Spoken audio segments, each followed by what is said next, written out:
Super, bonjour à tous. Alors je vous retrouve pour cette petite recette de tarte au riz Boss. Alors je me suis longtemps demandé pourquoi ça s'appelait une tarte au riz Boss, mais tout simplement on va utiliser du riz au lait tout fait de la marque Boss.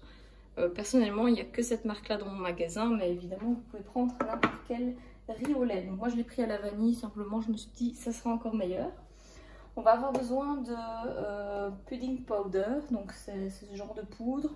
Vous pouvez l'acheter en plus grande ou en plus petite quantité, d'un œuf, de farine fermentante et de sucre blanc. Donc en termes d'ingrédients c'est assez simple.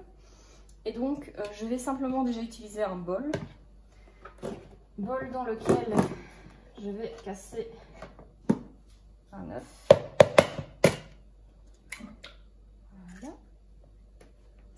Et je vais déjà mélanger mon œuf.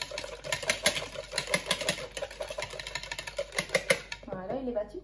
Alors, pour la boîte de conserve, elle a une lichette en effet, mais je préfère utiliser mon ouvre-boîte. Pourquoi? Parce que si j'utilise mon ouvre-boîte, je suis certaine de ne pas couper ma spatule. Donc, on va peut-être entendre le clic. Ah voilà, vous avez entendu ces clics, ça veut dire que j'ai fait le tour de ma boîte. Voilà. Donc je me retrouve avec une boîte qui n'est pas du tout coupante et je peux alors aller mettre ma spatule en silicone à l'intérieur sans risquer de l'abîmer. Si vous avez ouvert avec la lichette, vous allez créer des petits coups dans votre spatule et ceci ne passe pas à la garantie.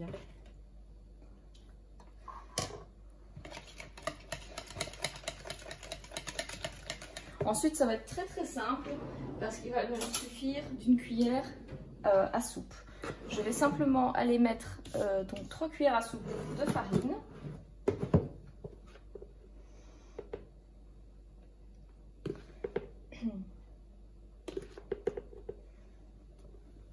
Trois cuillères à soupe de sucre. Alors certains disent que 3 cuillères à soupe c'est trop, donc ça dépend un petit peu des goûts. Moi c'est la première fois que je fais la recette. Donc je vais mettre des cuillères pas trop grosses pour pas que ce soit trop sucré. Hop, voilà. Et puis si je trouve que c'est trop, la prochaine fois j'en mettrai qu'une. Et je mets une cuillère à soupe, hop, de la fameuse poudre. Et je mélange. Donc voilà, il n'y a pas besoin d'être un grand pâtissier pour faire cette recette. C'est ça que j'aime bien. C'est simple et c'est efficace. Donc vous obtenez une pâte crémeuse, en effet, il y a du riz dedans, donc c'est normal. Et pour la cuisson, on va faire ça aussi très simple, on va utiliser notre micro-pro-grill. Donc je le rappelle, le micro-pro-grill va uniquement au micro-ondes jusqu'à 1000 watts, donc c'est vraiment le tupperware qui peut aller le plus haut dans la puissance en watts. Il est constitué de métal, ce qui fait que les ondes en fait vont chauffer les plaques de téflon qui sont à l'intérieur. Les plaques de téflon chaudes vont chauffer la nourriture à l'intérieur, mais ce n'est pas les ondes en fait qui vont chauffer votre nourriture, c'est simplement les plaques qui elles sont chauffées par les ondes. À l'intérieur du micro-pro-grill, j'ai un micro-pro-ring qui est simplement un moule en silicone adapté avec des petits coins pour rentrer parfaitement à l'intérieur. Vous voyez, il n'y a pas de sens, donc on ne peut pas se tromper, on va simplement le mettre. Donc ça, c'est un article qui n'est pas dans le catalogue, qu'on retrouve par exemple en promotion ici au mois de juin. Donc si vous ne l'avez pas, vous pouvez l'acheter en promotion. Et si vous n'avez même pas le micro-pro-grill, l'ensemble est lui aussi en promotion. Ça reste une offre assez sympathique, je pense d'une 50aine d'euros de réduction. Alors, je vais simplement verser ma préparation.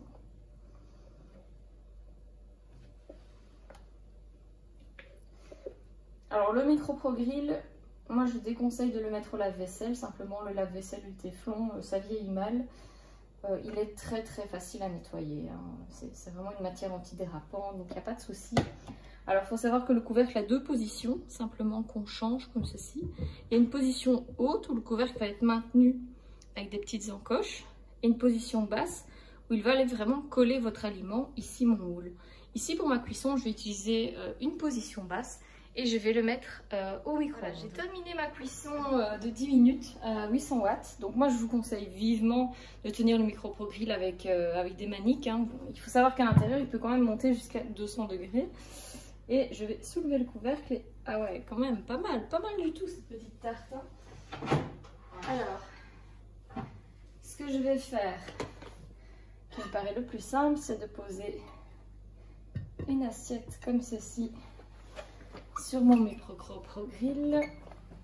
Et voilà. C'est pas mal du tout. Alors, oui, évidemment c'est chaud. Et quand on veut tout montrer à la caméra, quand j'ai le temps, j'attends que ça soit un peu refroidi avant de retirer l'anneau. Voilà. Donc, on a quand même une très jolie tarte au riz ici. Je vais couper une part pour qu'on voit un petit peu comment ça donne à l'intérieur. Ça fume en tout cas.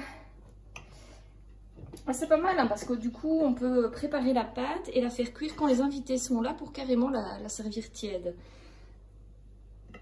Hop. Et voilà, une petite part qui se tient bien. Donc voilà, c'est un petit dessert fait maison, 10 minutes de cuisson, je sais pas moi, 3 minutes de préparation. Donc plutôt sympathique. Hein. Dites-moi ce que vous en pensez en commentaire.